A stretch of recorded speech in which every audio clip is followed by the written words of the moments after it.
Abi. Milk. Guys, nagkakagulo na po kami. So, good afternoon sa inyo mga kaibigan. On the way kami ngayon sa Tagaytay. Actually, isang oras na kaming nabiyahe ata. No? Hindi ko lang na-video dahil kailangan ko mag-focus sa pag-drive. At ito yung first time kong mag-long, semi-long drive na gamit ay manual na sasakyan or manual transmission. So, ang happenings ngayon mga kaibigan, eto. Una, si Astrid, nag-milk na. Yung isa rito, pinapalitan na ate kasi puno na yung diaper. Si Xiao Xiao. Kasi ito si Mama. So, ang pupuntahan namin is Rise by Biking, ano? Rosario by Biking sa Tagaytay. So, dalawang sasakyan kami.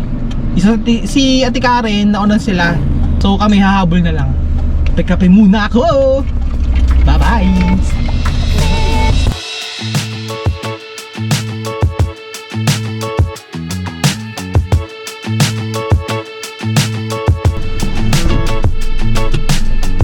Inayos ko lang mga kaibigan kasi tabing yung park ko, putang na nakakaya. Pinantay ko rito sa Hilux para akong gago, nakaganon yung sasakyan. So guys, malamang sa malamang di nyo ako kita dahil may team ako, pero naandito na kami sa Rosario, Tagaytay. Ang ganda, no? May ipapakita ko sa inyo. Bibigyan ako kayo ng maliit na montage.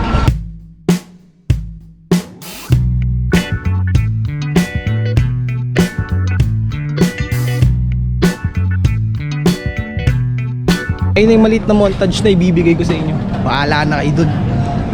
So guys, meron silang banda rito. So just in case birthday nyo, pwede kayo magpakanta sa kanila. Ayun na guys, nagsisida. Tingnan na yung pagkain. Hindi ko alam kung ano yan.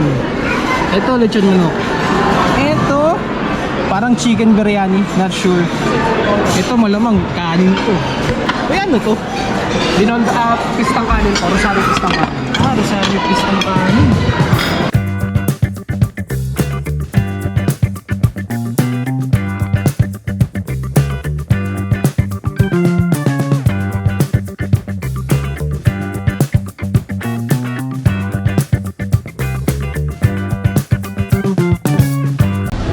So mga kaibigan, konting update lang. Tapos na kami kumain, nagpapahinga na kami, nagagala kami, nagpipicture na kami.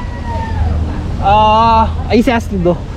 Ewan ko ginagawa niya kung nang balak sa buhay, pero meron silang ganito, parang deck area nila kung saan tanaw mo lahat. Tapos meron silang daan dito papuntang parking.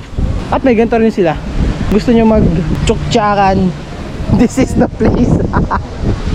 Sobrang lamig nga lang, anak ng toko.